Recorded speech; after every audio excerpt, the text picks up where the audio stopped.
There was at least a little bit of positive buzz surrounding the Jacksonville Jaguars heading into 2014. You had the young rookie quarterback, third overall pick, Blake Bortles, year two of the Gus Bradley program. They looked okay in the preseason. People were starting to think, hey, this is a team that could have a bit of a turnaround season in 2014. And then the season actually happened. And in a lot of ways, it was more of the same. Defense that people thought was going to be better actually wasn't. It would have those brief moments where they played well, but then they had a lot of other moments where they didn't at all. This was an offensive line that really struggled both in the running game and in particular in pass protection. You started off the season for some inexplicable reason with Chad Henne because he was so much a better option than Blake Bortles, only to turn to Blake Bortles and he was basically pretty bad. A team that couldn't run the ball, a quarterback who made all types of bad decisions, an offensive line that couldn't protect the passer to save its life, and a defense that was far worse than it needed to be for this team to have any chance of being respectable whatsoever. Again, in a lot of ways, it was a typical Jacksonville Jaguars type of year. Another bad year, another top five, in this case, top three draft selection. That's the third straight year they've had a top three pick. Third straight year. Fourth straight year that they had a top seven pick. I mean, this team is picking in the position that they are because they deserved it based off of what they've done.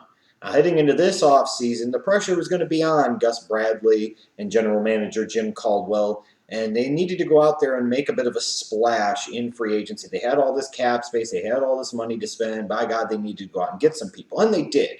They brought in tight end Julius Thomas from the Denver Broncos. They brought in Jarek Odrick to play on that defensive line, who would seem to be a decent schematic fit for what they would want to do outside a defensive end. And they brought in an upgrade they would feel on the offensive line in Jeremy Parnell from the Dallas Cowboys. The Jaguars had a bunch of money to spend, and they needed to spend that money, and that's what they did. Some of the other signings they made, I don't really know about all that. Just because you have that money to throw around doesn't mean you necessarily should throw it around like that. But they brought in what they thought would be some impact players at some areas of significant need. But again, you have to do that because you've drafted poorly over the years, and the Jacksonville Jaguars most certainly have drafted poorly over recent years. So heading into this offseason, the really key thing was going to be the NFL draft. They needed to get some impact players on both sides of the ball. And in general, I thought the Jaguars did a really good job in this year's draft. It was the first time I looked at their draft in many years, and I sat there and said, I get it, I understand it, I like what they're doing so much along the way. Dante Fowler Jr., TJ Yeldon, AJ Cann, James Sample, Rashad Green, Michael Bennett. I thought they got some good value with several of their picks, and I thought they got some guys who were going to be some long-term, at least, contributors to this team. So then, of course, early on in the offseason conditioning program, early on in OTAs, you've got Dante Fowler tears up his knee. It's like even when the Jacksonville Jaguars try to do something good and they do something good, it still finds a way to ultimately blow up in their face. It's so typical of the Jacksonville Jaguars. So now with that said, heading into 2015, what reasons for optimism are there really? Well, first I'll start off with their young receiving core, especially when you throw a Julius Thomas into the mix once he's healthy. You've got Allen Hurns and Allen Robinson on the outside, a Marquise Lee, a Rashad Green. You've got some talent on the outside. Throw in again a Julius Thomas. You've got some nice weapons in that passing game for a young quarterback like Blake Bortles. If a Blake Bortles ultimately doesn't succeed, it's not because he had Scrub City on the outside and at the receiver and tight end position, in my opinion. That's a solid core. There are quite a few teams in the NFL that would like to have the young unit on the outside that the Jacksonville Jaguars do. I also like this team's linebacking core. I thought Telvin Smith played really, really well last year as a fifth-round pick. Obviously, you've got a Puz Lesney in the fold as well. I think this is a team that has a solid linebacking core in the middle of that defense. I like that unit. It's definitely a strength of their team. I think they have some decent running back depth, too. The selection of TJ Yeldon, who I think could be a three-down back for them, along with a guy like a Denard Robinson, who could be a nice change of pace, kind of lightning scat, pass-catching back. I kind of like the running back depth that they have as well. So the talent cupboard isn't as bare for the Jaguars as it has been in recent years. The pantry ain't exactly stocked full, but it's not completely barren and empty with maybe one can left over that was expired 6 months ago.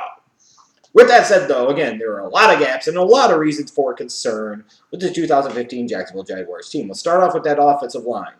Yes, they brought in Jeremy Parnell, but he was the fifth man so to speak, on the Dallas Cowboys offensive line. How much of an upgrade is he really going to be? Luke Joeckel, their second overall pick from 2013, definitely has shown that he's not a left tackle at the NFL level. This is a team that struggled in the running game. This is a team that really struggled with pass protection, and I just don't see where they got a whole lot better. And it could be another situation again in 2015 where Blake Bortles is getting hit all the time and scrambling for his damn life. Then I look at that running game, in part because of the failures of the offensive line. Is this team going to be able to consistently move the football? And what I saw of the preseason didn't exactly give me a whole lot of reason for hope either with this team. Maybe a guy like TJ Yeldon could come in and become, like I said, that three-down back, that bell cow back, and he could be a guy that could help improve that running game. They need it. They got to get it. Because they most certainly didn't get it last year out of Toby Gerhart, and Denard Robinson had a couple of nice games, but if you're counting on Denard Robinson to be your feature back for 16 games, you're putting yourself in a really bad situation, let's put it that way. But then I look at the defensive side of the ball, and I see what I feel is a lack of impact defensive players. You know, it's one thing if you bring in somebody from the Pete Carroll coaching tree and Gus Bradley to run that Seattle Seahawks system. You got to have some talent to be able to do what the Seahawks do. You know, we can talk about the Seahawks system all freaking day, but when you have guys like Michael Bennett and Cliff Averill on the defensive line, you have guys like Bobby Wagner on the linebacking unit. When you have that secondary, that Legion of Boom secondary with Richard Sherman and Cam Chancellor and Earl Thomas, that talent makes your system look a whole lot better than maybe it actually is. And when I look at the Jaguars, I don't see in any way, shape, or form where they have any one player that even comes close to measuring up to any of those guys that I just mentioned. I don't really see one true impact defensive player, one game-changing difference maker on that side of the ball. And for a team with a young quarterback that needs that defense to be more, I just don't see where they're going to get a whole lot of more out of that unit. You can only coach it up to a certain point. At some point in time, you got to have better talent on that side of the ball. And sadly, again, for them, to be fair, Dante Fowler Jr. could have been that guy, but because now, of course, because it's the Jaguars and they had the bad luck of taking the guy and then he blows out his freaking knee, they won't get that out of him this year, unfortunately. Hopefully they do down the road. But, of course, my biggest concern is about Blake Bortles, their number 3 overall pick last year out of Central Florida. I never got it. As you know, if you watch this channel consistently, I thought people looked at his size and his mobility, and they thought that this was a guy that could be that dual threat type of quarterback. They thought he had this incredible cannon arm, and he wasn't any of that. This is a guy whose decision-making is very, very poor, a guy whose arm strength is not nearly what it's cracked up to be. His accuracy is suspect, to say the least. I have a lot of concerns about Blake Bortles for the Jaguars in 2015, and if he doesn't develop this year, this organization is going to be hurting in a bad way for a long time to come. In terms of players to watch for this team in this upcoming season, I'll look solely on the offensive side of the ball because they do need a little bit more there. I could talk again about the defense and looking for impact defensive players, but ultimately they got to have something on that offensive end. Luke Joeckel, their second overall pick in 2013. Can he please play like he belongs as a starter at the NFL level? Because it most certainly would help their running game, and it most, in particular, would help Blake Bortles because it would give him a little more time to be able to just lock onto his first read, of course, and then throw an interception. Just saying. TJ Yeldon. You know, I really like TJ Yeldon coming out of Alabama. I love where the Jaguars got him in the draft. I think he could be a difference-making back for them, a guy who's very underrated, especially in the class that had Gurley and Gordon in it. I thought this was a guy that had a very good chance to stick as a 7 to 8 year starter at the NFL level at running back, and I'll be curious to see how he does this year, as well as last year's second-round pick, one of them anyways, and Marquise Lee. Here's a guy coming out of USC who at one point in time looked like he was going to be a top 5 pick, and then he had some injury problems. He fell to the second round, and he encountered some more injury problems in his rookie year and really never showed much of anything whatsoever.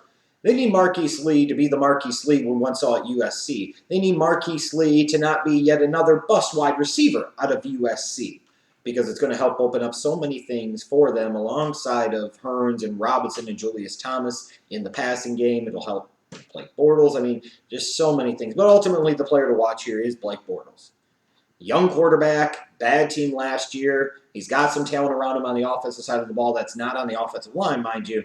They need Bortles to be better. They need him to play better. They need him to show something because, frankly, I didn't see anything last year. They need him to do something. Now, in terms of the schedule for the Jaguars this year, I just look at it for them.